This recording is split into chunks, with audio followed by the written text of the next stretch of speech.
teknologi farmasi 3 steril, kontrol kualitas sediaan injeksi.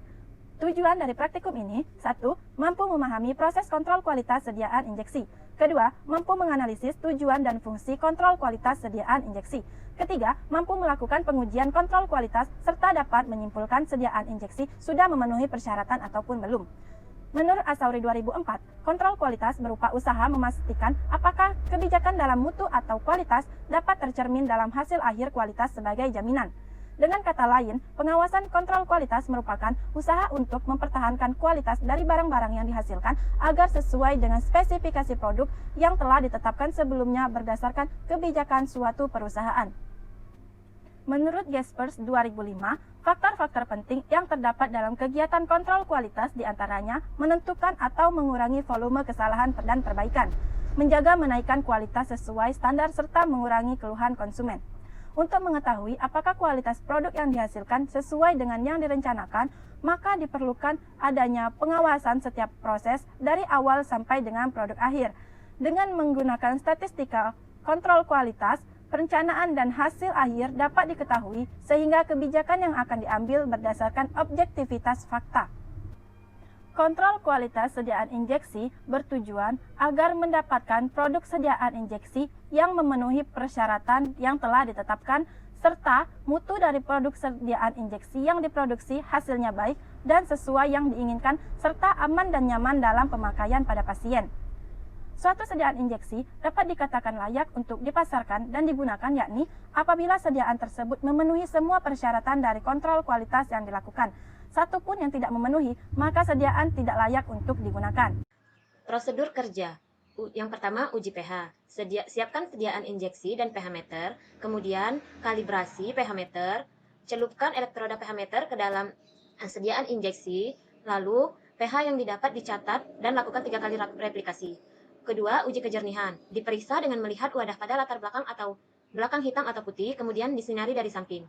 Amati kotoran pada sediaan. Yang ketiga, uji keseragaman bobot. Etiket pada wadah dihilangkan, kemudian dicuci bagian luar dengan wadah dengan air, dikeringkan pada suhu 105 derajat Celcius, ditimbang satu persatu dalam keadaan terbuka. Kemudian dikeluarkan isinya dari wadah, lalu cuci dengan etanol 95%, kemudian keringkan kembali pada suhu 105 derajat Celcius sampai botol tetap, lalu dinginkan. Timbang satu persatu bobot, tidak boleh menyimpang dari batas yang tertera. Yang keempat, uji volume. Injeksi cairan, volume isi neto tiap wadah dilebihkan.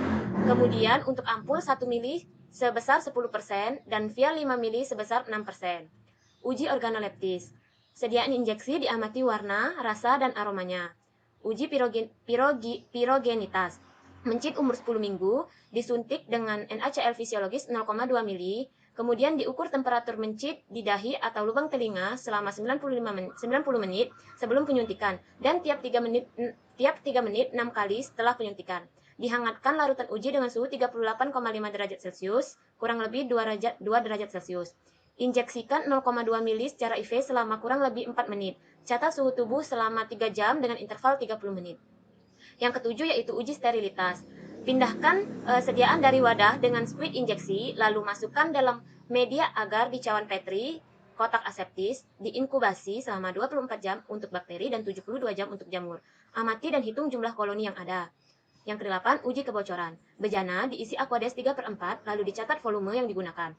Masukkan metilen blue 1%, ambil 2 ampul dan 2 vial, masukkan ke dalam bejana selama 30 menit, kemudian keluarkan dan amati cairan dalam sediaan ampul dan vial. Yang kesembilan, uji kualitatif. Dilakukan pembakuan iodium 0,1 N, dilakukan penetapan kadar dexamethasone, tambahkan 2,5 mili H2SO4 encer dalam sampel 10 mili, tambahkan 1 tetes indikator kanji dan iodium sampai terjadi warna biru tua. Yang ke-10, uji kuantitatif. Larutan uji dexamethasone di pipet setara dengan 10 mg dexamethasone ke dalam labu ukur 100 mili dan tambahkan air sampai tanda batas.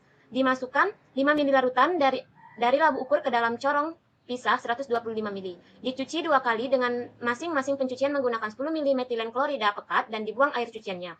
Pindahkan ke dalam tabung reaksi bertutup kaca 50 mili, tambahkan 5 mili larutan alkali fosfat pekat dalam 50 mili dapur magnesium, pH 9, diamkan pada suhu 37 derajat Celcius selama 45 menit. Kemudian, ekstraksi dengan 25 mili metilen klorida pekat dan diuapkan 15 mili di atas tanas uap sampai kering. Larutkan larutan residu dalam 1 ml metilen klorida pekat, lalu timbang larutan baku sejumlah dexamethasone BPFI, dilarutkan dalam metilen klorida pekat hingga 300 mg per mili. Ditotalkan di lempeng kromatografi silika secara terpisah larutan uji dan baku tiap 5 mg. Keringkan, kemudian masukkan ke dalam bejana kromatografi dan dibiarkan merambat hingga 3/4 tinggi lempeng. Diangkat dan dikeringkan lempeng dan semprot dengan larutan asam sulfat pekat. Dipanaskan pada suhu 155 derajat Celcius hingga bercak warna coklat atau hitam dan hitung serta bandingkan nilai RF-nya. Praktikum Teknologi Farmasi 3 Steril kali ini mengenai kontrol kualitas sediaan injeksi ampul dan pial dexamethasone. Kontrol kualitas yang dilakukan bertujuan untuk memastikan sediaan injeksi yang dibuat telah layak untuk digunakan atau tidak oleh pasien. Praktikum ini dilakukan agar praktikan dapat mengetahui uji-uji yang dilakukan dalam kontrol kualitas sediaan injeksi dan dapat menyimpulkan sediaan injeksi yang dibuat apakah memenuhi syarat atau tidak. Untuk evaluasi yang dilakukan dalam praktikum kontrol kualitas sediaan injeksi terdiri dari uji organoleptis dengan syarat warna harus jernih, tak berbau dan tekstur harus cairan. Kemudian uji yang kedua adalah uji pH. Uji pH harus sesuai dengan spesifikasi pH sediaan target, yaitu pH harus sesuai dengan pH darah. Kemudian uji yang ketiga adalah uji kualitatif. Uji kualitatif digunakan untuk mengetahui ada atau tidaknya zat yang terdapat pada sediaan. Kemudian uji kuantitatif. Uji kuantitatif digunakan untuk mengetahui jumlah kadar yang terdapat pada sediaan yang dengan syarat tidak boleh kurang dari 90% dan tidak boleh lebih dari 110%. Kemudian adalah uji keseragaman bobot dan uji volume. Dan uji sterilitas. Uji sterilitas ditandai dengan tidak adanya pertumbuhan mikroba.